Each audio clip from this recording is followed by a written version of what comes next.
Guys, semuanya itu scam. Sekarang tuh di YouTube udah kebanyakan fake guru yang ujung-ujungnya motivasi dan lain-lain yang jualan course. Itu gila sih, kita lihat beberapa creator ini termasuk yang sok-sok jualan 2023 resesi cuma buat jualan course-nya itu semua scam. Dan ini nggak berlaku di Indonesia doang, ada orang di luar yang kalian tahu nama-namanya terkenal, mereka pamerin mobil mereka pamerin lifestyle mereka. Ujung-ujungnya apa? Jualan course. Kita nggak usah manis-manisin deh, intinya penjual ludah. Lu bayangin ya kalau misalnya orang itu yang motivasiin yang kayak ludahnya dikeluarin terus dijual ke orang terus orang mau beli. Menurut gua sih ini tuh scam terbesar sepanjang masa. Berapa banyak uang rakyat yang diambil untuk orang-orang ini, influencer-influencer ini, dan apapun yang dijual sama mereka, itu sifatnya informal education. Emang informal lebih bagus? Yang jelas-jelas bagusan formal dong. Kalau misalnya kita ke acara, yang dress code-nya formal, datang informalnya nggak bagus dong. Sebelum mulai, gue mau kasih tahu salah satu scam terbesar adalah kalau kalian belum subscribe. Cuma untuk ngerti kenapa ini scam, gue bagi ke 5 bagian. So, gue ngelakuin quick research dari mana sih asal-usul formal education yang semua orang minatin. Yang sebenarnya ini muncul dari zaman-zaman dulu ada dinasti peperangan mulai dari Cina, Egypt, Rome, dan lain-lain. Pokoknya udah jauh banget ada namanya formal education. Tapi di saat itu, formal education itu bukan yang kalian lihat sekarang, kayak belajar matematika, fisika. Dulu kurikulum di Cina, dan semua teman-temannya, bahkan yang umur 20 ke bawah, mereka belajar ini dulu, pas udah 20 ke atas baru belajar panah-memanah, dan lain-lain. Ujung-ujungnya apa? Mereka mau standarisasiin skill dan create new soldiers di zaman peperangan itu marak. Di zaman kebanyakan negara itu bilang bahwa kepentingan paling besar adalah mereka bisa memenangkan negara lain atau menjajah. Kan situasi dulu tuh perang lokasi ya. Nah tapi kita nggak bisa samain dulu sama sekarang. Kalau sekarang formal education tuh diciptakan untuk menstandarkan dan mensamaratakan pengetahuan ilmu di seluruh warga masyarakat. Paling populer tuh di tahun 1700-an. Dimana pengen warga Amerika tuh semuanya bisa punya kepintaran dan pengetahuan yang distandarisasiin biar negaranya bisa jadi negara maju. And it worked well. Dan ternyata formal education tuh menciptakan rakyat-rakyat yang jauh lebih pintar dan bisa berkontribusi ke masyarakat yang lebih baik. Kita fast forward dikit ke tahun 2000, di mana dari asal usul dulu banget yaitu menstandarisasikan rakyat biar punya skill tertentu untuk kebutuhan apapun itu ya. Kalau dulu mungkin untuk kebutuhan perang, habis itu nanti kebutuhan pangan, habis itu sekarang kebutuhan kemajuan negara. Safe to say, the system itu nggak terlalu berubah. Ada standar, kurikulum, menciptakan warrior baru untuk peperangan yang berbeda. Peperangan kita ya sekarang pemberdayaan sumber daya manusia. Kalau Indonesia ya kita pengen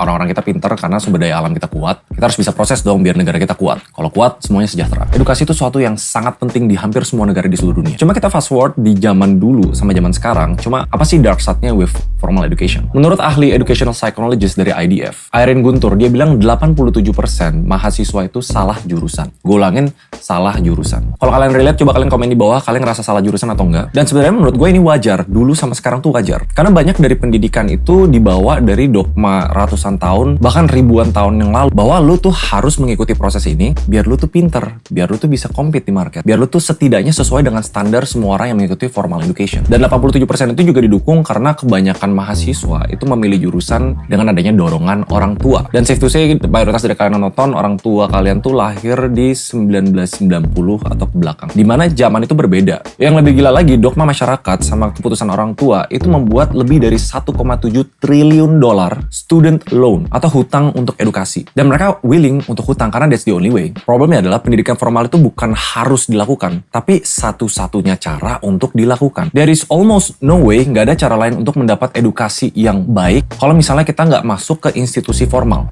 I mean that's the reality. Dari zaman 19 something sampai ke 2000, kalian mungkin nggak ngalamin. Itu the only way untuk dapat education. Dan untuk sukses, lu butuh edukasi. Dan kontroversi itu mulai ke chapter 3 ini, perubahan zaman. Kita udah summarize di poin 1, sistem edukasi itu untuk mensamaratakan atau standarisasi kepintaran masyarakat biar bisa kontribusi untuk peperangannya ya.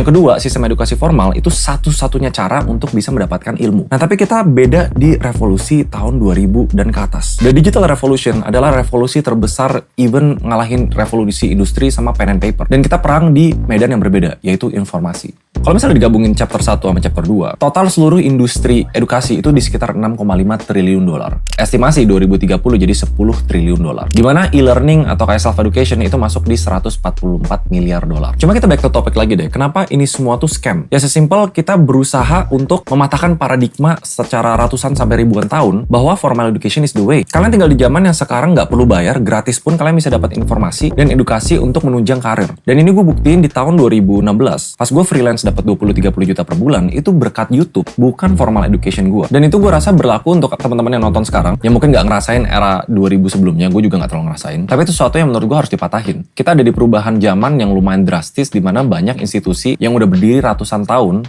belum bisa adaptasi secara sepenuhnya. Nah, balik lagi ke topik kenapa semua ini scam, kita ke poin 4, yaitu intensi.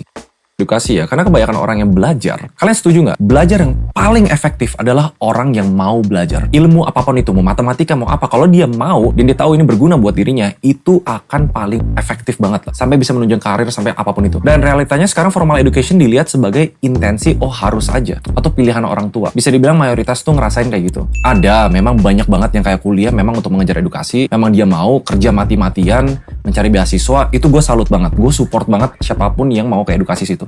Cuma balik lagi ke poin intensi. Di zaman pilihan itu banyak, sekarang edukasi yang paling penting adalah edukasi yang kita bisa jalanin dengan intensi maksimal. Memang kita mau belajar ini, memang ini bakal berguna buat gue dan kita percaya ini bakal berguna. Dan itu align dengan berapa persen orang yang salah jurusan atau mungkin dipaksa kuliah karena orang tua padahal kalian nggak mau kuliah. Ini pendek aja karena gue mau langsung to the point di chapter 5, yaitu penjual ludah adalah scam. Satu hal yang mau gue bilang, informal education menciptakan lebih banyak orang yang siap kerja, siap menjadi entrepreneur, siap mencari uang, siap karir dengan biaya yang jauh lebih murah dan jauh lebih cepat dibanding formal education. Tapi ide scam itu sebenarnya muncul dari dua kata, unethical marketing.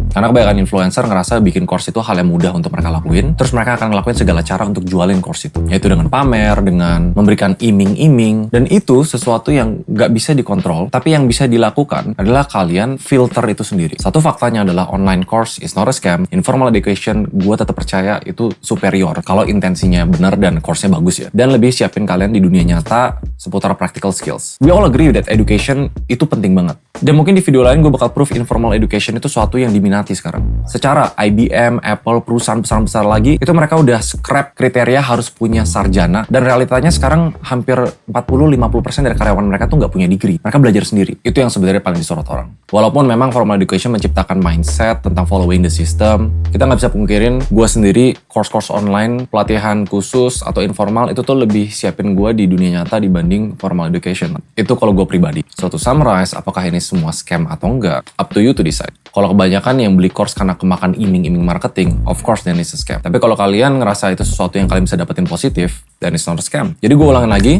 kuncinya di sini adalah unethical marketing. Dan gimana caranya influencer-influencer ini menggunakan platform mereka untuk jualan, dan kita nggak bisa selain mereka, yang kita bisa lakukan adalah kita filter untuk diri sendiri. For example, pas gue ngebangun Sevenpreneur, gue bilang ke tim gue, nggak mau kayak iming-iming, kita lihat aja nanti berapa banyak bisnis yang bangun dari platform dan program Sevenpreneur. Let the results speak for itself, tapi itu ya coming from me sebagai entrepreneur yang at least gue punya etika kerja, etika bisnis yang menurut gue oke, but I can't say for everyone. Summary-nya, menurut kalian scam atau enggak? Padahal education system yang formal udah mengeruk triliunan dolar, yang untuk beberapa bagus, tapi untuk mayoritas kok ngerasa kayak itu cuma keharusan. So make sure kalian punya intensi untuk belajar. See you guys on the next video. Bye-bye.